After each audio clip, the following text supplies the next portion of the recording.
guys, it's Ross going on the Space Couch today. Continue on with this, we're going to have a look at Exegol, the Sith planet that was in The Rise of Skywalker. I will just say, on a personal note, I thought those scenes were not very well lit, especially at the beginning where Kylo Ren is walking towards the temple. You could barely make out what you were looking at.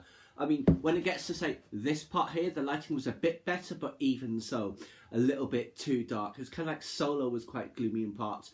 I thought this section of the film suffered from that same problem. So let's just see what it says about Exegol.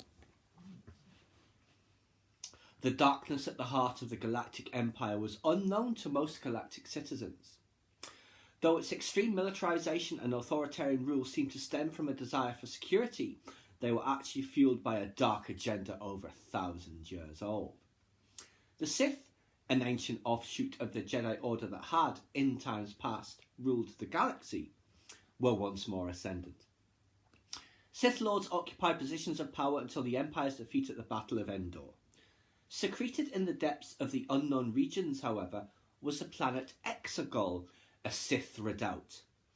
There, loyalists longing for the return of the Sith kept the flames of their sinister worship burning as they waited, building a force on Exegol that would not emerge for a generation. Just about this picture here, where you see obviously the statues, I did actually really like those images, by the way, of all the statues, and I assume the various ones that we saw were specific Sith Lords. So we will see what this says here. Sith Citadel. 1,000 years before the fall of the Galactic Republic and the rise of the Empire, the galaxy had been ruled by the Sith. Exegol is one of the oldest Sith bastions, home to a massive citadel filled with ancient, crumbling statuary. And Moraband, and there's the valley, and there's the temple and stuff. Or am I thinking of Malachor? They're very similar in many aspects, to be fair. So yeah, that's Moraband, another Sith world. It mentions about other Sith worlds as well. The greatest Sith fortress was once the cursed world of Moraband, known to antiquity as Korriban. Long since abandoned, its location is known to enough students of history to render it unsuitable as a base for the revived order. Beaumont Kin was there, I believe, for instance. And of course, whoever from Rebels and the Clone Wars would stumble across it all of the time. And no doubt Dr. Aphra has as well. Exegol, by way of contrast, is shielded in the impenetrable veil of the unknown regions, providing Sith loyalists with a safe haven far from prying eyes. Other noteworthy Sith worlds that were quarantined in the time of the Republic include Malachor, Ziost, Jagawanda, and Relg.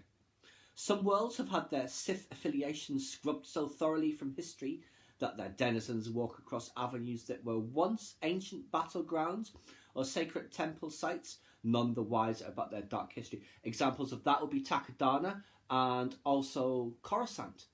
Now here is Malachor, and that is the temple on Malachor that is the super weapon.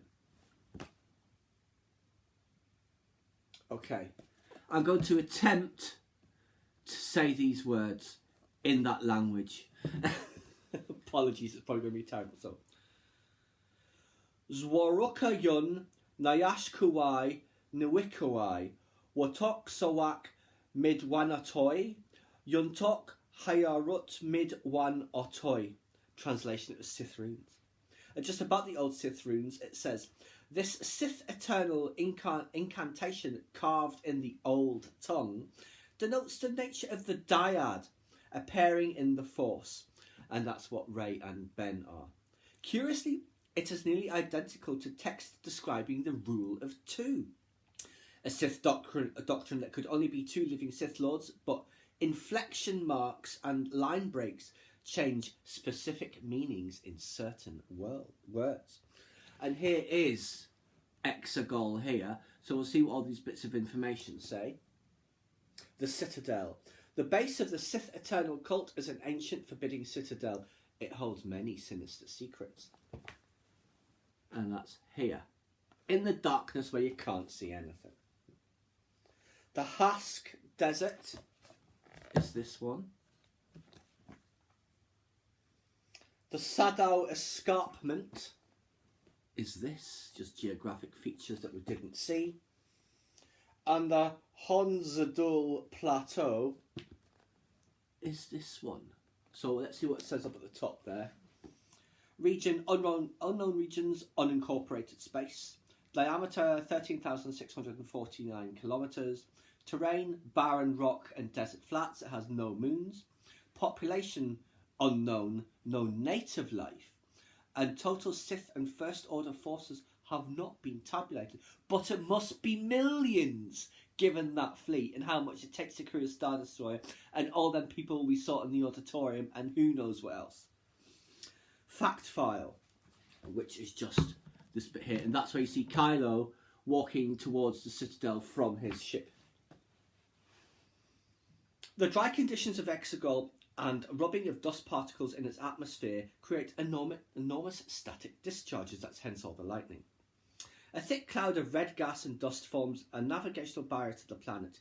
It is littered with the preserved remains of ancient spacefaring megafauna, like Purgle and whatever that thing in Solo was, and other stuff like that, I expect.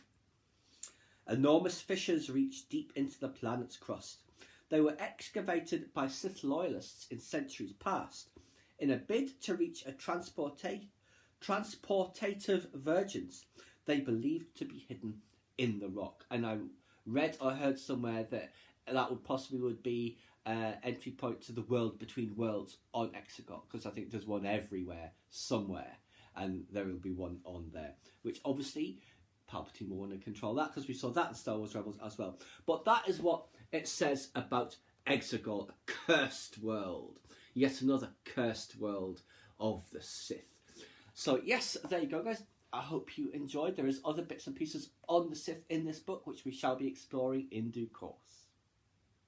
Please subscribe to my channel if you enjoyed this content. Leave me a comment or suggestion for an upcoming topic you'd like to see discussed, or like the video.